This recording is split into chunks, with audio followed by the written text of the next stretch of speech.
Hi, George Rogers here. In this next set of videos, I want to share with you some insights that I've gained over the past 25 years of developing educational resources for use in public, private, and homeschool settings. I believe some of these ideas will represent things that you've not thought of in this way before. And I also believe that many of them can help add enjoyment to your role as a teacher and to your child's experiences as a learner.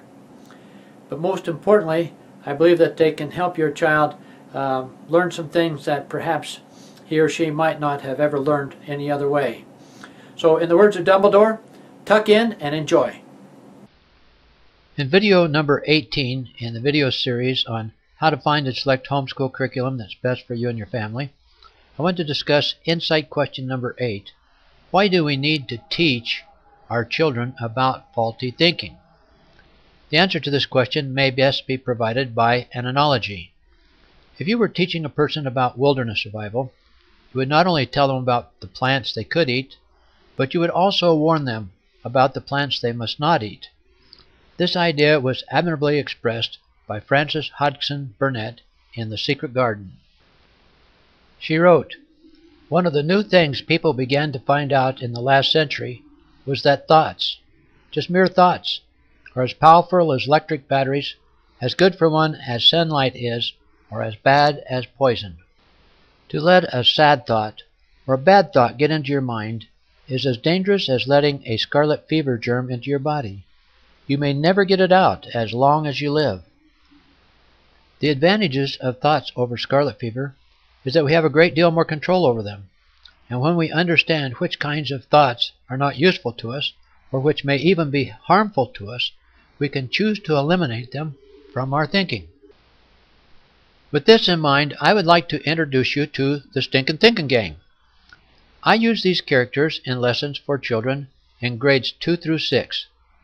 The Stinkin' Thinkin' Gang is a band of thieves out to rob us of common sense and good judgment. Once you introduce these characters, or characters like them, to young people, they are better able to recognize their influence on choices made by people in history, in literature, in current events, in people they know, and even within themselves. It helps children to understand how people get into difficulties when they use this kind of thinking, and how to avoid those kind of difficulties themselves.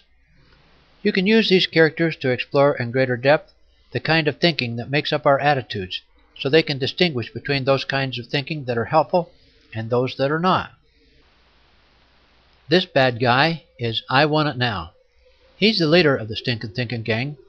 His job is to get us to make bad choices by influencing our wants. If he can get us to want things that are not good for us, and conversely not want things that are good, he can rob us of our ability to think clearly. Once I Want It Now gets a good hold on us, Big's Bigger, Live-Fib, and other members of the gang step in, and working together, they can pretty much get us to do most anything we want, no matter how foolish or hurtful it may be. Children easily recognize the influence of I Want It Now in their own lives and in the lives of others. Big's Bigger is like the mirror in the funhouse that makes things look bigger than they really are. Big's Bigger works closely with I Want It Now.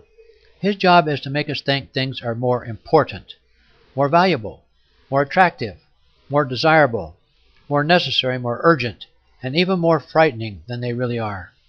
He tries to get us to blow things so far out of proportion we can no longer properly judge their true worth or value. In doing so, he robs us of our ability to make good choices.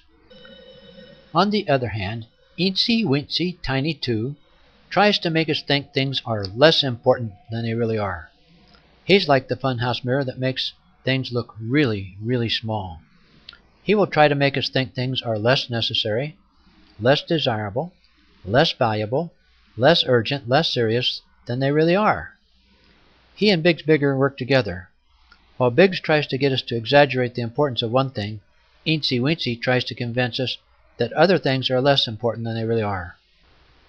For example, Biggs will persuade a thief to believe that what he wants is really, really important, while at the same time Eensy Weensy Tiny 2 will convince him that what other people want isn't all that important. Neither should he worry about jail time or getting into trouble or any of those kinds of issues. This is the manner in which I Want It Now, Big's Bigger, and Eensy Weensy Tiny 2 all work together. Now this is one wicked lady, Life Fib. She tries to make us believe things that are not true. She will try to get us to lie to others, and others to lie to us, so that neither of us know what to believe or what to do. She's at her best when she gets us to lie to ourselves. She can do that, you know. She is most successful when she gets us to justify doing things we know are wrong and to believe things that are truly hurtful to us.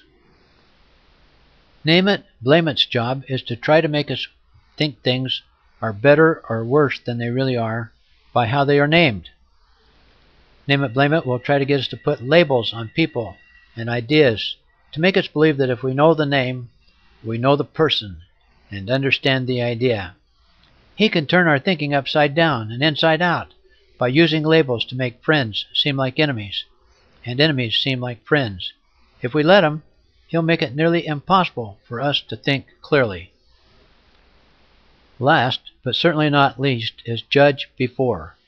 Working closely with Name It, Blame It, Judge Before tries to get us to prejudge the worth of things before we really know much about them.